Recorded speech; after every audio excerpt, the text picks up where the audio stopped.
Master minds commerce చదవాలనుకునే 10th inter విద్యార్థుల తొలి ఎంపిక.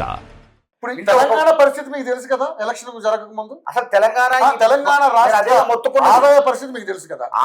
ఆదాయ పరిస్థితి తెలుసు. తెలిసినప్పుడు మీరు ఇన్ని హామీలు ఇస్తే మరి ప్రజలు కూడా ఇస్తామండి, హామీలు నెరవేర్స్తామంటున్నాం ఆదాయం పెంచుకుంటూ.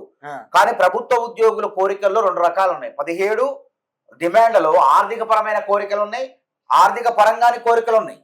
ఆర్థిక పరమైన కోరికలను కొంచెం సంయమనం పాటించండి, ఆర్థిక పరిస్థితి మెరుగు కావాలని మీకు ఆ కోరికలన్నింటిని కూడా తీరుస్తామని చెప్పి ముఖ్యమంత్రి గారు తన ఆవేదనలు ఇప్పుడైతే నా దగ్గర లేదు, ఉన్న పలంగా మీరు నెరవేర్చాలని పట్టుబట్టి సమరం అని అంటే నా వల్ల కాదు అని ఆయన ఖరాఖండిగా తేల్చి చెప్పారు.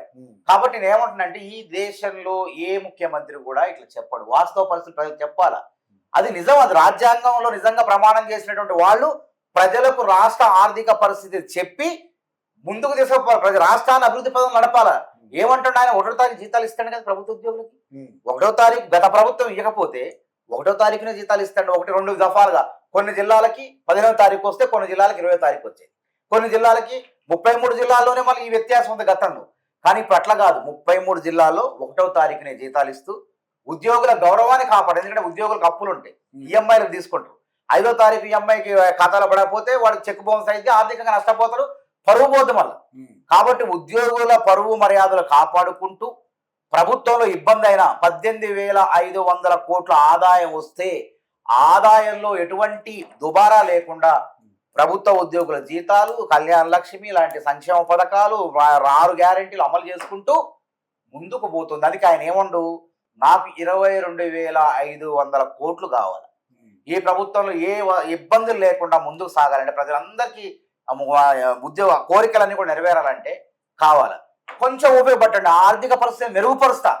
అందుకే నేను ఏమంటున్నా, కాంగ్రెస్ ప్రభుత్వాలు ఎప్పుడు కూడా దుబారా చేయవు. అసలు భారతదేశం ఈరోజు తెలంగాణ కన్నా కాంగ్రెస్ అర్థం మీరు మాట్లాడితే గారు స్కాములు చేయడంలో కానీ మీ కాంగ్రెస్ ప్రభుత్వం మాట్లాడుతున్నప్పుడు వాళ్ళకి ఏ సమాధానం చెప్తారు? కాంగ్రెస్ ప్రభుత్వాలు దుబారా చేయవు, ఆర్థికంగా ఈ దేశాన్ని ముందుకు నడిపితే. నేను 100 సార్లు చెప్తున్నా, ఆర్థికవేత్తలు ఉంటారు ఉద్రేకాలు రెచ్చగొట్టి తాత్కాలికంగా పబ్బం పలుకునే బీజేపీ బీఆర్ఎస్ లెక్క కాంగ్రెస్ నాయకత్వం ఉండదని చెప్తున్నా. కాంగ్రెస్ అవినీతి ఎక్కడ కూడా నిరూపితం కాలేదు. మీరు పేరుకే దాన్ని ఆ విధంగా ప్రతిపక్షంలో ఉండి ప్రచారం చేసి కాంగ్రెస్ ప్రభుత్వాన్ని దింపుతాం చెప్పండి. అధికారంలోకి వచ్చిన తర్వాత ఏ ఆరోపణ నిలిచింది చెప్పండి. బోఫోర్స్ కుంభకోణం అన్నారు, ఆ కుంభకోణంలో 67 కోట్ల అవినీతి జరిగిందని పెద్ద ఎత్తున దుమారం లేపి బీజేపీ వాళ్ళు అందరు లేపితే చివరికి దాని విచారణకే 267 కోట్ల ఖర్చు పెట్టిన విచారణ సంస్థలు. ఎంత విచిత్రం చూడండి, 67 కోట్ల అవినీతికి 267 కోట్ల ఖర్చు పెట్టడం అనేది ఇక మా ఆలోచన చేయండి. కాబట్టి అది నిలిచిందా? చివరికి కోర్టే కొట్టేసి ఇందులో ఎక్కడ కూడా బలమైనటువంటి ఆధారాలు సిబిఐ కానీ ఈడీ కానీ నిరూపించలేకపోయింది, అభియోగాలు మోపలేకపోయింది, రుజువు చేయలేకపోయింది అని చెప్పి కొట్టివేయడం జరిగింది. కొట్టివేసిన దాన్ని మరి వీళ్ళు ఎందుకు అప్పీల్కి పోలేదు? సుప్రీంకోర్టు పోతే మీరు దొంగల బండ 6 నెలలకు వస్తారు, 90 రోజుల్లో అప్పీల్ రావాలా సుప్రీంకోర్టుకి. 90 రోజులు రాకుండా 3 సంవత్సరాల తర్వాత పోతే కోర్టులు కూడా ఒప్పుకుంటాయా? చట్ట ప్రకారం నడుచుకోవాలి కదా. కాబట్టి అది పోయింది. ఆ కేసులో కూడా కడిగిన ముత్యం లెక్క రాజీవ్ గాంధీ గారు బయటకు వచ్చారు. అదేవిధంగా 2G స్పెక్ట్రమ్ అన్నారు, 2G స్పెక్ట్రమ్ ఇంకేముంది, అంతుంది ఎక్కడ కూడా అభియోగాల్ని నిరూపించలేకపోయింది ఈడీ కానీ సిబిఐ కానీ. కాబట్టి ఆ కనిమొలి రాజాలు జైలుకు పోయి వచ్చినా సరే వాళ్ళు కూడా యూపీఏ ప్రభుత్వం కడిగిన ముత్యం లెక్క బయటకు వచ్చింది. ఇవన్నీ ఆరోపణలు చేయడం వరకే కానీ అందులో పసలేని ఆరోపణలు చేస్తారు. ఇప్పుడు కూడా రాష్ట్రం రేవంత్ రెడ్డి గారు ఒక అప్పుల కుప్పగా 7.5 లక్షల కోట్ల పైచిలకు అప్పుల కుప్పగా మారినటువంటి చిల్లరని అసెంబ్లీ సాక్షి చెప్పారు. అసెంబ్లీ సాక్షి కాదు, మొత్తం కార్పొరేషన్లు ఇవన్నీ కలిపితే 8.5 దాటుతుంది. ఇప్పుడు 7.5 కాదు, 8.5 దాటుతుంది. ఈ 8.5 కోట్ల అప్పుల కుప్పగా ధనిక రాష్ట్రం. మేము అప్పచెప్పేటప్పుడు ఉమ్మడి రాష్ట్రంలో తెలంగాణ అప్పు 72,000 కోట్లు, 16,000 కోట్ల మిగులు budget. That is Congress rule.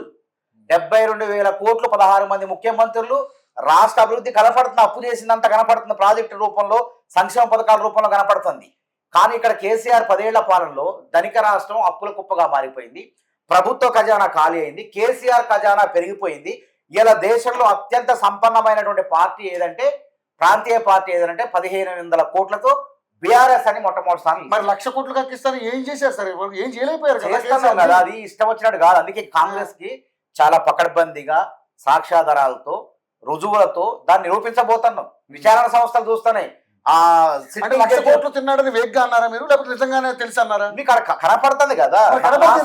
నాసిరకం పనులు కాళేశ్వరం కూలేశ్వరం తెలంగాణ ప్రజలకు దుఃఖదాయిని. అది ఎందుకు దుఃఖదాయిని అంటన్నా, ఎకరం పంటకు 30,000 ఆదాయం వస్తే దాని కరెంటు బిల్లు ఎకరానికి మొత్తం దాని నిర్వహణకు 46,600 రూపాయలు. ఇప్పుడు ఆ నీళ్లు వాడట్లేదా? పంటలు వాడుతున్నారు. ఆ నీళ్ళు అసలు వాడరు. ఎల్లంపల్లి వాడట్లేదు. వాడితే కొట్టకపోతే మరి కొట్టకపోతే Congress కుట్రంటారు.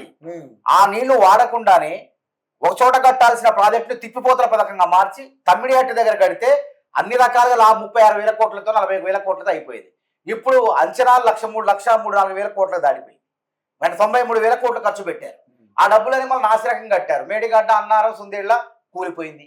NDA national dam safety authority వాళ్ళే ఇది లోపభూయిష్టంగా ఉంది, ఇది నిర్వహించడం కష్టం అని చెప్పారు. అది కంట్రోలర్ ఆడిటర్ జనరల్ కూడా ఏముంది, వామ్మో ఈ ప్రాజెక్టు తడిసిమో ఒకటవుతుంది, అసలు దీని నిర్వహణే కష్టం, నిర్వహించలేము, దీని మొత్తానికి సంవత్సరానికి దీని కరెంటు బిల్లులే 10,350 కోట్లు. మళ్ళీ దీన్ని మరమ్మతులుగా నిర్మాణం కానీ చేయాలంటే, ఏదన్నా మెయింటెనెన్స్ చేయాలంటే దీనికి మళ్ళీ అదనంగా 300 కోట్లు కావాలంటే 10,700 కోట్లు అవసరం అని చెప్పింది. మరి 10,700 కోట్లు కాబట్టి ఎంత పంటకు మనం నీళ్ళు ఇస్తున్నాం? ఎకరానికి 30,000 వస్తే 30,000 వచ్చిందో కూడా చెప్పలేము. మనం 46,600 ఖర్చు పెడుతున్నాం అదనంగా. మరి మనం 18 లక్షల ఎకరాల ఆయకట్టు కన్నాం, ఇంతవరకు వచ్చింది లేదు, సచ్చింది లేదు. కాబట్టి అది కూడా వీళ్ళ ప్రాజెక్టు మూలం కాదు. ఎల్లంపల్లి శ్రీపాదలో నీళ్లు తిప్పిపోసి మళ్ళీ కాంగ్రెస్ ప్రాజెక్టులో మనేరు అవి ఉన్నాయి కరీంనగర్లో, ఆ ప్రాజెక్టులు శ్రీరామ్ సాగర్లో పోస్తేనే నీళ్ళు వస్తాయి. ఇక్కడ దాకా ఈ సూర్యాపేట దాకా అయినా సరే వీళ్ళకి అంతైనా కాకతీయ కాలంలోనే ఎక్కడో మళ్ళీ మళ్ళిస్తేనే వస్తాయి. ఈ రోజు నల్గొండ నియోజకవర్గం మొత్తం కూడా ఎండగట్టేశారు, నీళ్లు ఇవ్వకుండా. ఎండగట్టమంటే కూల్చేద్దాం, మరి ఆ పాపం మన మీద కట్టమంటారు చెప్పండి. ఆ వరదకి వచ్చి ఆ నీళ్లు నింపితే నేషనల్ డ్యామ్ సేఫ్టీ అథారిటీ వాళ్ళు చెప్పారు, మనం కాదు చెప్పింది. దీన్ని వాడకండి, వాడితే బీటలు కనబడితే కూలిపోయే పరిస్థితి. బీటలు కాదు, మొత్తం భూసార పరీక్షలు లేకుండా కట్టారు. అది భూసార పరీక్షలు చేయకుండా ఇక్కడ ఈ పిల్లర్ కట్టాలా వద్దా అని ఆలోచించకుండా ఒక గుర్తు పెట్టుకోండి. మీరు ఇల్లు కట్టారు, మీరు ఎన్ని రోజుల్లో కట్టారు? ఒక 6 నెలల్లో కడతారు. మీరు ఎవడైనా 6 నెలలు అంటే మా సంవత్సరం ఆర్థిక పరిస్థితులు ఓహో ఉంటే 6 నెలల్లో కడతారు.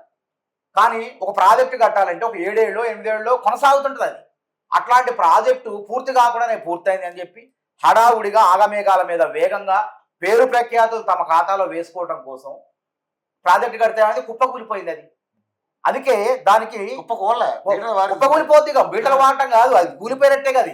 ఆల్రెడీ మరమ్మతులు చేసే కార్యక్రమం అదేగా చెప్పింది ఎట్లా చేయాలి. ఒకవేళ ప్రాజెక్టును దాన్ని వినియోగించుకుంటూ మళ్ళీ మేడిగడ్డ దగ్గర కూడా దాదాపు ఎంత ప్రజాధనం, దాదాపు 12-15 వేల కోట్లు వృధా చేశారు.